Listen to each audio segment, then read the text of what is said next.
મિત્રો, આજે આપણે શીખીશું સમાજશાસ્ત્રનો પહેલો પાઠ ભારતનું વસ્તી વૈવિધ્ય અને રાષ્ટ્રીય એકતાનો સ્વાધ્યાય. વિભાગ એ છે. જોઈએ, નીચેના પ્રત્યેક પ્રશ્નમાં આપેલા વિકલ્પમાંથી યોગ્ય વિકલ્પ પસંદ કરી સાચો ઉત્તર આપો.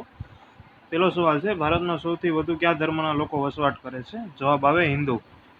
બીજું છે, ભારતમાં 2011ની વસ્તી ગણતરી મુજબ સૌથી વધુ વસ્તી કયા રાજ્યમાં છે? તો જવાબ આવે ઉત્તર પ્રદેશ. ત્રીજો સવાલ છે, ભારતમાં 2011ની વસ્તી ગણતરી મુજબ સૌથી ઓછી વસ્તી ધરાવતું રાજ્ય કયું છે? જવાબ આવે ઉત્તરાખંડ. ત્યારબાદ ચોથો સવાલ છે, ભારતમાં 2011ની વસ્તી ગણતરી મુજબ સરેરાશ લિંગ પ્રમાણ કેટલું? જવાબ આવે 940. પાંચમો સવાલ છે, ભારત દેશ કેટલા ચોરસ કિલોમીટર ભૌગોલિક ક્ષેત્રમાં ફેલાયેલો છે? તો જવાબ આવે 32,87,263 ચોરસ કિલોમીટર. છઠ્ઠો સવાલ છે, ભારતનું રેલવે નેટવર્ક કેટલા કિલોમીટર છે? તો જવાબ આવે 1,15,000. ત્યારબાદ સાતમો સવાલ છે, વિશ્વમાં સૌથી મોટું રેલવે નેટવર્ક કયા દેશમાં છે? તો જવાબ આવે ભારત. આઠમો સવાલ છે, ભારતનો સર્વોચ્ચ નાગરિક એવોર્ડ કયો છે? તો જવાબ આવે ભારત રત્ન.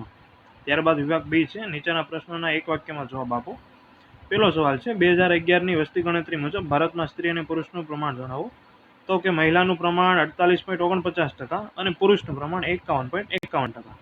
બીજો સવાલ છે, 2011ની વસ્તી ગણતરી પ્રમાણે ગુજરાતની વસ્તી કેટલી? તો 2011ની વસ્તી ગણતરી પ્રમાણે ગુજરાતની કુલ વસ્તી 6,04,39,692. યાદ રાખજો મિત્રો, 2011ની વસ્તી ગણતરી પ્રમાણે ગુજરાતની વસ્તી 6,04,39,692. ત્યારબાદ ત્રીજો સવાલ છે, ભારતમાં 2011ની વસ્તી ગણતરી મુજબ સૌથી વધુ લિંગ પ્રમાણ કયા પ્રદેશમાં છે? તો ભારતમાં 2011ની વસ્તી ગણતરી મુજબ સૌથી વધુ લિંગ પ્રમાણ કેરળ પ્રદેશમાં છે, એટલે કે 1084 છે. ત્યારબાદ ચોથો સવાલ છે, ભારતમાં 2011ની વસ્તી ગણતરી મુજબ સૌથી ઓછું લિંગ પ્રમાણ કયા પ્રદેશમાં છે?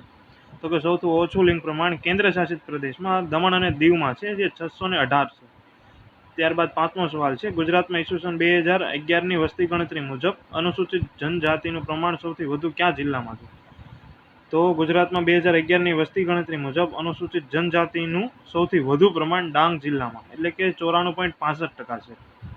ત્યારબાદ વિભાગ સી છે, નીચેના પ્રશ્નોના ટૂંકમાં જવાબ આપો. ત્યારબાદ પહેલો સવાલ છે, ભારતમાં કઈ કઈ વિવિધતા જોવા મળે છે? તો ભારતમાં સાંસ્કૃતિક, વસ્તી વિષયક અને ધાર્મિક વિવિધતા જોવા મળે છે. ભારતમાં લોકોની રહેણી કહેણી, જીવનશૈલી, પોશાક, ખોરાક, ભાષા, ઉત્સવો, રિવાજો વગેરે અનેક સાંસ્કૃતિક વૈવિધ્ય જોવા મળે. આ ઉપરાંત વય જૂથ, લિંગ પ્રમાણ, ગ્રામીણ અને શહેરી વસ્તી પ્રમાણ, સાક્ષરતા, ધાર્મિક જૂથો, ભાષાકીય જૂથો, મૃત્યુ પ્રમાણ વગેરે વસ્તી વિષયક વૈવિધ્ય અને વિવિધતા જોવા મળે છે. આમ ભારતમાં જુદી જુદી વિવિધતા જોવા મળે છે. ત્યારબાદ બીજો સવાલ છે, ભારતમાં બોલાતી કોઈ પણ 5 ભાષાના નામ આપો. યાદ રાખજો મિત્રો, ભારતમાં કોઈ પણ બોલાતી 5 ભાષાના નામ: ગુજરાતી, હિન્દી, પંજાબી, સંસ્કૃત, ઉર્દુ, આ સિવાય મરાઠી. કુલ કેટલી 23 ભાષા છે જે આ બંધારણમાં આપણને સ્વીકાર કરવામાં આવેલો છે, 23 ભાષાઓનો. એમાંથી તમે કોઈ પણ 5 લખી શકો છો. ત્યારબાદ ત્રીજો સવાલ છે, રાષ્ટ્રીય એકતાની વ્યાખ્યા આપો. તો રાષ્ટ્રીય એકતા એક મનોવૈજ્ઞાનિક અને શૈક્ષણિક પ્રક્રિયા છે, જેના દ્વારા બધા લોકોના દિલમાં એકતાની ભાવના, સમાન નાગરિકતાનો અનુભવ તથા રાષ્ટ્ર પ્રત્યે નિષ્ઠા અને પ્રેમની ભાવના વિકસિત કરી શકાય. આ વ્યાખ્યા ભારતના પ્રથમ વડાપ્રધાન જવાહરલાલ નહેરુએ આપેલી છે. ત્યારબાદ ચોથો સવાલ છે, ભારતના વિકાસમાં કઈ કઈ સમસ્યાઓ અવરોધક છે? તો કે ભારતના વિકાસ અને પ્રગતિમાં કોમવાદ, આતંકવાદ, જ્ઞાતિવાદ, નક્સલવાદ, પ્રદેશવાદ, ભાષાવાદ જેવી વગેરે સમસ્યાઓ અવરોધક છે. ત્યારબાદ પાંચમો સવાલ છે, પ્રાચીન કાળમાં ભારતની ભૌગોલિક એકતા માટે કયા નામો વપરાતા હતા? પ્રાચીન કાળમાં ભારતની ભૌગોલિક એકતા માટે ભારતવર્ષ, ચક્રવર્તી, એકાધિપતિ વગેરે નામો વપરાતા હતા. ત્યારબાદ છઠ્ઠો સવાલ છે, ભારતના નાગરિક એવોર્ડ ક્યાં ક્યાં છે? યાદ રાખજો મિત્રો, ભારતના નાગરિક એવોર્ડ ભારત રત્ન, પદ્મ વિભૂષણ, પદ્મભૂષણ અને પદ્મશ્રી છે. ત્યારબાદ સાતમો સવાલ છે, ભારતમાં અપાતા રમતગમતના એવોર્ડ ક્યાં ક્યાં છે? તો ભારતમાં અપાતા રમતગમતના એવોર્ડ છે રાજીવ ગાંધી એવોર્ડ, રાજીવ ગાંધી ખેલ રત્ન, દ્રોણાચાર્ય એવોર્ડ, અર્જુન, ધ્યાનચંદ વગેરે એવોર્ડ છે. આઠમો સવાલ છે, ભારતમાં અપાતા ભારતીય સેનાના એવોર્ડ ક્યાં ક્યાં છે? તો ભારતમાં અપાતા ભારતીય સેનાના એવોર્ડ એટલે કે પરમવીર ચક્ર, મહાવીર ચક્ર, વીર ચક્ર, અશોક ચક્ર, કીર્તિ ચક્ર અને શૌર્ય ચક્ર વગેરે જેવા ભારતીય સેનાના એવોર્ડ છે. ત્યારબાદ વિભાગ ડી આવે છે, નીચેના પ્રશ્નોના મુદ્દાસર જવાબ આપો. પહેલો સવાલ છે, ભારતમાં અને ગુજરાતમાં 2011ની વસ્તી ગણતરી મુજબ અનુસૂચિત જનજાતિનું પ્રમાણ જણાવો. તો કે ભારતમાં આદિવાસી એટલે કે જનજાતિ વસ્તીનું પ્રમાણ 1951માં 2.26% હતું, જ્યારે એ 2011માં 8.60% થઈ ગયું. ભારતમાં સૌથી વધારે અનુસૂચિત જનજાતિની વસ્તી મિઝોરમમાં છે. મિઝોરમમાં અનુસૂચિત જનજાતિની ટકાવારી 94.91% છે. ભારતમાં સૌથી ઓછી અનુસૂચિત જનજાતિ વસ્તી ઉત્તર પ્રદેશમાં છે. ઉત્તર પ્રદેશમાં અનુસૂચિત જનજાતિની ટકાવારી 0.57 એટલે કે 0.57% છે. ભારતમાં અનુસૂચિત જનજાતિની વસ્તી ધરાવતા રાજ્યોમાં નાગાલેન્ડ, મિઝોરમ, અરુણાચલ પ્રદેશ, મેઘાલય, દાદરા નગર હવેલી અને લક્ષદ્વીપનો સમાવેશ થાય છે. જ્યારે ગુજરાતમાં અનુસૂચિત જનજાતિની વસ્તી, ગુજરાતમાં સૌથી વધારે અનુસૂચિત જનજાતિની વસ્તી ડાંગ જિલ્લામાં છે. ડાંગ જિલ્લામાં અનુસૂચિત જનજાતિની ટકાવારી 94.65% છે.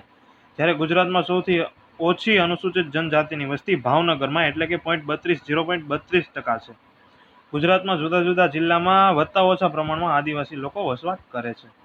ત્યારબાદ બીજો સવાલ છે, લોકશાહી પ્રણાલી, રાષ્ટ્રીય પર્વ અને રાષ્ટ્રીય સન્માન કેવી રીતે રાષ્ટ્રીય એકતા સર્જવામાં મદદ કરે છે તે સમજાવો. તો પહેલા જોઈએ લોકશાહી પ્રણાલી, કે ભારતમાં લોકશાહી શાસન જોવા મળે છે. લોકો દ્વારા દેશનું સંચાલન થાય છે. સંસદ એટલે લોકસભા, તેમાં વિધાનસભા અને સ્થાનિક સ્વરાજની ચૂંટણીઓ દ્વારા પ્રતિનિધિઓની પસંદગી થાય છે. 18 વર્ષથી વધુ વય ધરાવતી વ્યક્તિને પોતાના મતનો ઉપયોગ કરીને મત આપી શકે છે. લોકશાહીમાં સમાન મતાધિકાર આપવામાં આવ્યો છે, એટલે કે બધાને એક સરખો અધિકાર મળે છે. ભારતનો નાગરિક ચૂંટણી માટે પોતાની ઉમેદવારી પણ કરી શકે છે. કોઈ પણ નેતા રાષ્ટ્રીય પક્ષ મતદાતાને આકર્ષવાનો પ્રયાસ કરે છે. આમ લોકશાહી પરિબળ રાષ્ટ્રીય એકતા સર્જવામાં મહત્વનો ફાળો આપે છે. ત્યારબાદ રાષ્ટ્રીય પર્વ જોઈએ, એટલે કે રાષ્ટ્રીય પર્વમાં 26મી જાન્યુઆરી જેને પ્રજાસત્તાક દિવસ તરીકે ઓળખવામાં આવે છે અને 15મી ઓગસ્ટ એટલે કે સ્વાતંત્ર્ય દિવસ તરીકે ઓળખવામાં આવે છે. જ્યારે રાષ્ટ્રીય ફિલ્મ ઉદ્યોગ, રાષ્ટ્રીય સ્મારકો અને રાષ્ટ્રીય ઉદ્યાનો જેવી કે NSS પ્રવૃત્તિ અને NCCની પ્રવૃત્તિ થાય છે. ત્યારબાદ છે રાષ્ટ્રીય સન્માન, એટલે કે નાગરિક એવોર્ડ, રમતગમતના એવોર્ડ અને ભારતીય સેનાના એવોર્ડ. જેમાં નાગરિક એવોર્ડમાં ભારત રત્ન, પદ્મશ્રી, પદ્મ વિભૂષણ અને પદ્મભૂષણનો સમાવેશ થાય અને રમતગમતના એવોર્ડમાં રાજીવ ગાંધી ખેલ રત્ન, દ્રોણાચાર્ય, અર્જુન, ધ્યાનચંદ વગેરે જેવા રમતગમતના એવોર્ડનો સમાવેશ થાય છે. ત્યારબાદ ભારતીય સેના એવોર્ડ છે, પરમવીર ચક્ર, મહાવીર ચક્ર, વીર ચક્ર, અશોક ચક્ર, કીર્તિ ચક્ર, શૌર્ય ચક્ર. આ બધા એવોર્ડ કલાકાર, વૈજ્ઞાનિકો, સૈનિકો, શિક્ષકો, સમાજસેવકોને બિરદાવવા માટે એવોર્ડ આપવામાં આવે છે. ત્રીજો સવાલ છે, વાહન વ્યવહાર અને સંદેશા વ્યવહારના સાધનો રાષ્ટ્રીય એકતા સર્જવામાં મદદ કરે છે, સમજાવો. તો કે પેલું જોઈએ વાહન વ્યવહાર. તો કે વાહન વ્યવહારના કારણે એક પ્રદેશમાંથી બીજા પ્રદેશમાં લોકો વિચારોનું આદાન પ્રદાન કરીને એકબીજામાં સંમિશ્રણ સંસ્કૃતિમાં મહત્વનું યોગદાન આપે છે. વિશ્વનું સૌથી મોટું રેલવેનું નેટવર્ક ભારતીય રેલવે ધરાવે છે, જેની લંબાઈ 1,15,000 કિલોમીટર છે.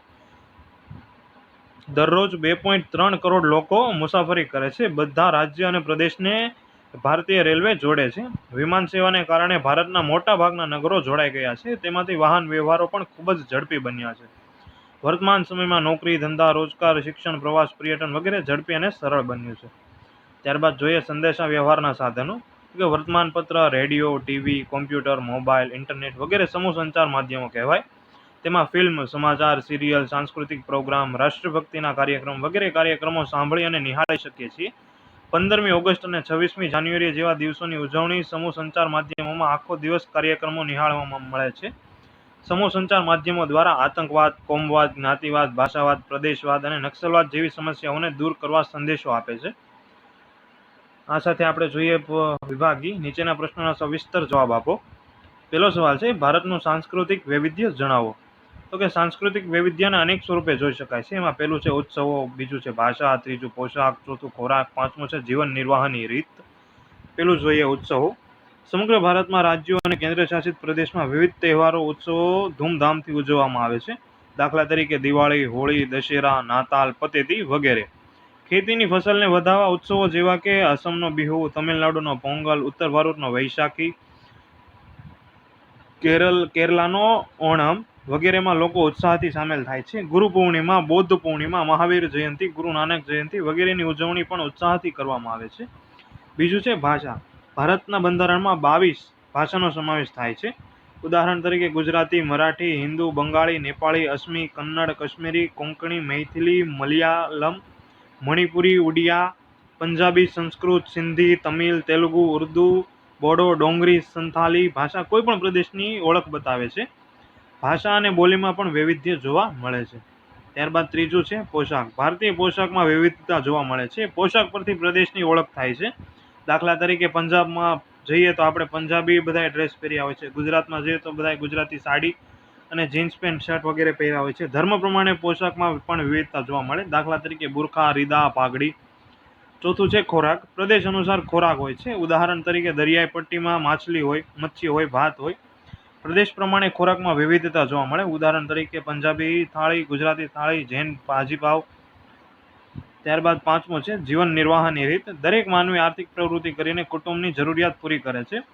વ્યક્તિ પોતાની આવડત દ્વારા રોજીરોટી મેળવીને જીવન પસાર કરે છે. કેટલીક વાર રોજગારી માટે એક સ્થળેથી બીજા સ્થળે સ્થળાંતર કરવું પડે. સ્થળાંતર કરવાથી એક સ્થળેથી બીજા સ્થળે સંસ્કૃતિનું પણ સ્થળાંતર થાય. તેથી કહી શકાય કે સંસ્કૃતિમાં પણ વિવિધતા જોવા મળે છે. ત્યારબાદ બીજો સવાલ છે ભારતમાં ધાર્મિક વૈવિધ્યની ચર્ચા કરો. તો એ સ્થાનિક કક્ષાથી શરૂ કરીને વૈશ્વિક કક્ષાના પ્રત્યેક ક્ષેત્રમાં વસ્તીનું વૈવિધ્ય જોવા મળે છે. પેલું છે ધાર્મિક વૈવિધ્ય, બીજું છે સ્ત્રી પુરુષ પ્રમાણનું વૈવિધ્ય, અને સાંસ્કૃતિક વૈવિધ્ય. એમાં જોઈએ ધાર્મિક વૈવિધ્ય, તો કે ભારત વિવિધતાથી ભરેલો દેશ છે. આ વિવિધતામાં ધાર્મિક વૈવિધ્ય પણ જોવા મળે છે. મુખ્ય ધર્મના નાગરિકો ભારતમાં વસવાટ કરે છે. દરેક ધર્મ પોતાની આચાર સંહિતા ધરાવે છે. તેમજ ધર્મસ્થાનો, ધર્મગ્રંથો, ધાર્મિક તહેવારોના આધારે પોતાની જીવનશૈલી રચે છે. ભારતના બધા ધર્મોમાં બંધુતાની ભાવનાનો સંદેશ રહેલો છે. ધાર્મિક વૈવિધ્યના કારણે સૌ ભારતીયો પ્રત્યેક ધર્મના વાર તહેવારોમાં ભાગ લઈને એકતાની ભાવના પ્રકાશિત કરે છે. ત્યારબાદ ત્રીજો સવાલ છે કે રાષ્ટ્રીય એકતાનો અર્થ સમજાવી તેના સહાયક પરિબળોની ચર્ચા કરો.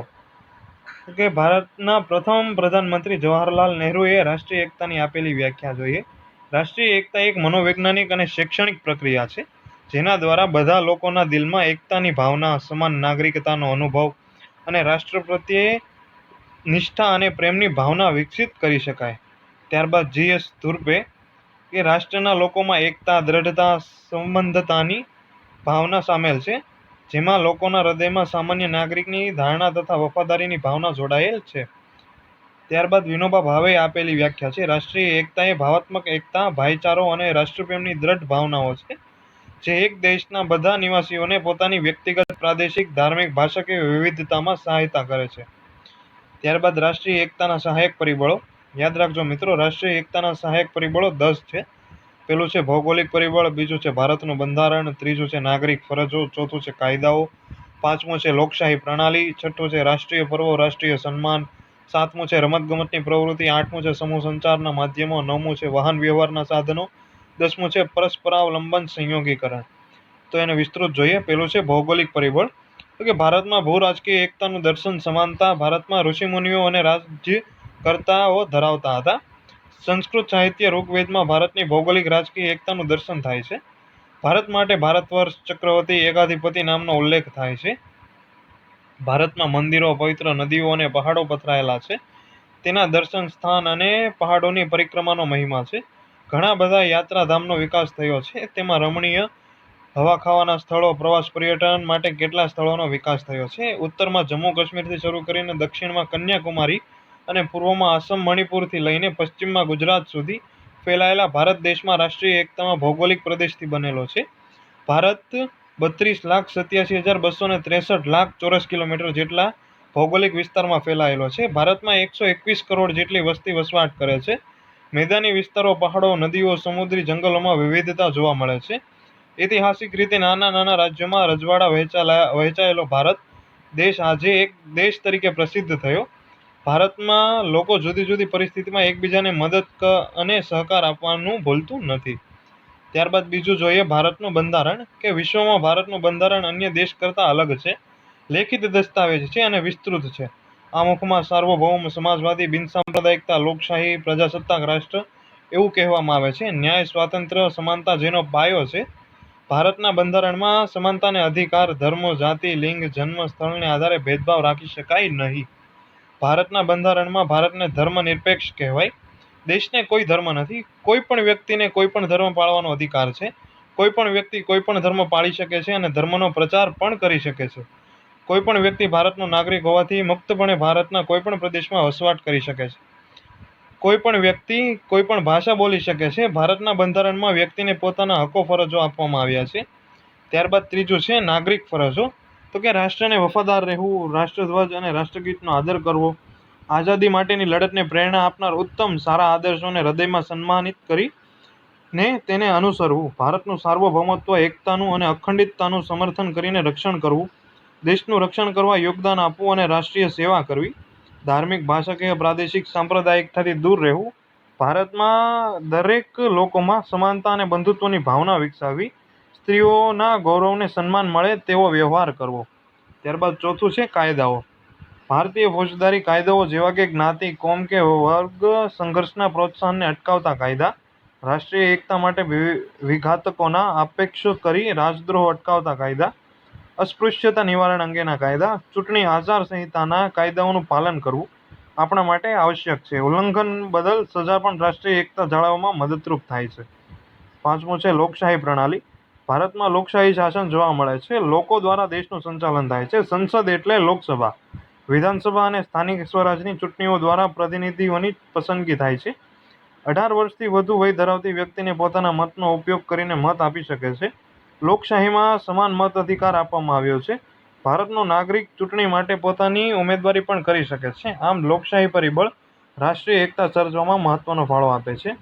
ત્યારબાદ જોઈએ છઠ્ઠું, રાષ્ટ્રીય પર્વ, રાષ્ટ્રીય સન્માન. તો કે રાષ્ટ્રીય પર્વ એટલે કે 26મી જાન્યુઆરી પ્રજાસત્તાક દિન અને 15મી ઓગસ્ટ એટલે કે સ્વાતંત્ર્ય દિન, જેમાં રાષ્ટ્રીય ફિલ્મ ઉદ્યોગ, રાષ્ટ્રીય સ્મારકો, રાષ્ટ્રીય ઉદ્યાનો, એનએસએસ પ્રવૃત્તિ અને એનસીસી પ્રવૃત્તિ થાય છે. ત્યારબાદ રાષ્ટ્રીય સન્માન, જેમાં નાગરિક એવોર્ડ, રમતગમત એવોર્ડ અને ભારતીય સેનાના એવોર્ડનો સમાવેશ થાય છે. જેમાં નાગરિક એવોર્ડમાં ભારત રત્ન, પદ્મશ્રી, પદ્મવિભૂષણ અને પદ્મભૂષણનો સમાવેશ થાય. રમતગમતના એવોર્ડમાં રાજીવ ગાંધી ખેલ રત્ન, દ્રોણાચાર્ય, અર્જુન, ધ્યાનચંદ વગેરે રમતગમતના એવોર્ડનો સમાવેશ થાય. જ્યારે ભારતીય સેના એવોર્ડમાં પરમવીર ચક્ર, મહાવીર ચક્ર, વીર ચક્ર, અશોક ચક્ર, કીર્તિ ચક્ર, શૌર્ય ચક્ર, કેટલાક કલાકાર, વૈજ્ઞાનિકો, સૈનિકો, શિક્ષકો, સમાજસેવકોને બિરદાવતા એવોર્ડ આપવામાં આવે છે. ત્યારબાદ સાતમું છે રમતગમતની પ્રવૃત્તિ, કે ભારત બહાર રમાતી વિવિધ રમતો, cricket, hockey, volleyball, tennis, kabaddi, badminton વગેરે ભારતનો કોઈ ખેલાડી ભારત તરફથી રમતો હોય ત્યારે તે પોતે જ્ઞાતિ, જાતિ, પ્રદેશ કે કોઈ પણ જાતના ભેદભાવ વિના તે ભારત તરફથી એટલે કે દેશ તરફથી રમે છે. રાષ્ટ્રીય ખેલ મહોત્સવ, આંતરરાજ્ય, આંતર યુનિવર્સિટીમાં ખેલ મહાકુંભ વગેરે કાર્યક્રમોમાં ખેલદિલીથી રમતવીરો રમે છે. ભારતની પ્રિય રમત ક્રિકેટ છે. જ્યારે આંતરરાષ્ટ્રીય કક્ષાએ ભારતનો વિજય થાય ત્યારે તેના વિજયની ખુશી મનાવીએ છીએ. ત્યારબાદ આઠમું છે સમૂહ સંચારના માધ્યમો. તો કે વર્તમાનપત્ર, radio, TV, computer, mobile, internet વગેરે સમૂહ સંચાર માધ્યમો કહેવાય. તેમાં ફિલ્મ, સમાચાર, સિરિયલ, સાંસ્કૃતિક પ્રોગ્રામ, રાષ્ટ્રભક્તિના કાર્યક્રમ વગેરે સાંભળી અને નિહાળી શકીએ છીએ.